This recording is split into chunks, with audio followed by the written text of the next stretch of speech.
Oke, Assalamualaikum warahmatullahi wabarakatuh.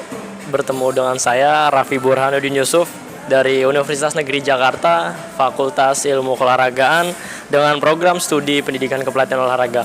Oke, kali ini dalam video tugas ilmu gizi olahraga, saya akan mempresentasikan apa itu tentang ilmu gizi olahraga. Nah, yang pertama istilah dari gizi olahraga secara umum atau nutrition science. Gizi olahraga ini berasal dari bahasa Arab yang disebut dengan giza, yang berarti makanan. Nah, satu sisi ilmu gizi makanan ini ada dalam tubuh manusia. Dan pengertian gizi olahraga adalah pengetahuan tentang kebutuhan zat gizi yang dibutuhkan oleh olahragawan atau atlet sehingga dapat meningkatkan kinerja sebagai olahragawan atau atlet. Nah, lanjut untuk pengertian zat gizi secara luas adalah ikatan kimia yang diperlukan tubuh untuk melakukan fungsinya, yaitu menghasilkan energi, membangun dan memelihara jaringan serta proses-proses kehidupan. Oke, pertanyaan selanjutnya tentang ruang lingkup gizi, yaitu terdapat ada 3. Pertama, sebagai sumber energi termasuk lemak dan protein, dan yang kedua ada pertumbuhan dan pemeliharaan jaringan, yaitu proses pengaturan tubuh serta membuat sel-sel baru dan mengatasi sel-sel yang rusak. Dan di situ juga terdapat protein, mineral dan udara. Nah, yang terakhir ini yaitu proses pengaturan protein tubuh, yaitu mineral, udara dan vitamin. Oke, lanjut ke pertanyaan selanjutnya, yaitu hubungan gizi dengan kesehatan. Nah, ketika seseorang mengalami kekurangan karbohidrat, akan mengakibatkan penurunan cadangan glikogen pada otot. Yang ini akan menurunkan kinerja dan mempercepat timbulnya kelelahan. Lanjut, pada protein, kelebihan protein yaitu merugikan bagi tubuh karena akan menambah beban fungsi hati dan juga ginjal. Nah, sedangkan lemak yaitu memberi rasa atau membentuk pada makanan serta melarutkan. Lanjut, dan vitamin yaitu sebagai vitamin dianjurkan untuk seseorang yang sedang sakit. Nah, ketika vitamin berlebihan, maka dosisnya akan membahayakan bagi tubuh. Oke, kita lanjut ke pertanyaan selanjutnya, yaitu hubungan zat gizi untuk proses tubuh. Nah, di sini terdapat 3. Yang pertama, karbohidrat, lemak dan protein, termasuk zat-zat penghasil tenaga, yaitu bahan bakar penyedia energi untuk keperluan aktivitas tubuh. Lanjut, yaitu protein, mineral dan air, yaitu termasuk zat pembangun tubuh atau sebagai penghasil dan memperbaiki pada jaringan yang rusak. Dan terakhir ada garam-garam, mineral, protein, vitamin dan air, termasuk zat yang membantu proses metabolisme sel tubuh. Kita lanjut ke pertanyaan selanjutnya. Bagaimana dengan perkembangan ilmu gizi di Indonesia? Berikut beberapa hasil penelitian dalam sejarah perkembangan ilmu gizi Indonesia. Yang pertama, Belanda mendirikan laboratorium kesehatan pada tahun 1888 di Jakarta, yaitu tujuannya mengulangi penyakit beri-beri di Indonesia dan Asia. Kedua, yaitu tahun 1934, Lembaga Makanan Rakyat. Dan yang ketiga, pada tahun 1938. Bermula dari tahun 1919, Janssen dan Donet meneliti salah satu gondok di Wonosobo. Kemudian oleh pemerintah Hindia Belanda memfasilitasi pembentukan lembaga Eijkman. Beberapa kegiatan berupa survei gizi di tahun 1927 dan 1942 oleh Janssen dan kawan-kawan pada 7 lokasi bertempat di daerah Jawa dan bertujuan mengamati pola makan, keadaan gizi, pertanian dan perekonomian. Dan keempat, pada tahun 1930 menemukan defisiensi vitamin. Pada tahun 1950, Lembaga Makanan Rakyat berada di bawah Kementerian Kesehatan RI. Pendiri Persagi atau dikenal juga sebagai Bapak Gizi Indonesia, yaitu Bapak Purwo Sudarmo, juga berhasil memperkenalkan promosi gizi yang baik dengan istilah 4 sehat 5 sempurna.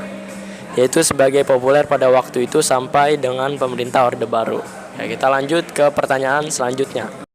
Oke, selanjutnya pengelompokan zat gizi menurut fungsinya. Nah, di sini akan saya bahas ada 3, yaitu karbohidrat, lemak, dan protein.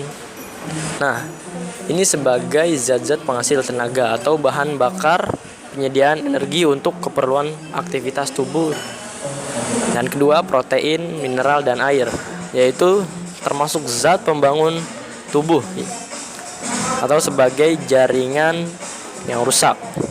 Dan yang terakhir ada garam, mineral, protein, vitamin, dan air, termasuk membantu proses-proses metabolisme sel-sel tubuh. Oke, kita lanjut ke pertanyaan selanjutnya.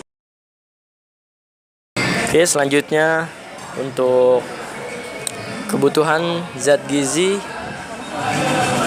sebagai kebutuhan sehari-hari. Oke, yang pertama yaitu karbohidrat. Nah, perkiraan kebutuhan karbohidrat persentasenya itu gram per kilogram berat badan.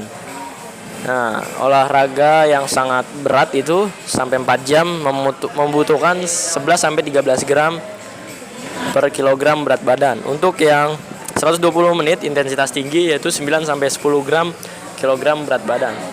Yang sedang 1 sampai 2 jam intensitas sedang atau tinggi 6 sampai 8 gram per kilogram berat badan. Dan olahraga biasa 60 menit 5 sampai 6 gram kilogram per berat badan.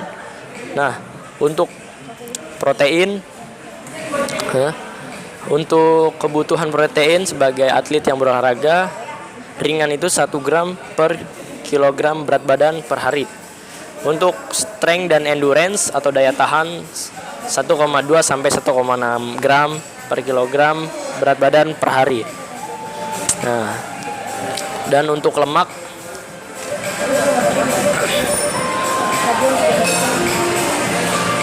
kebutuhan energi ini lebih dari 2 kali kandungan energi karbohidrat dan protein.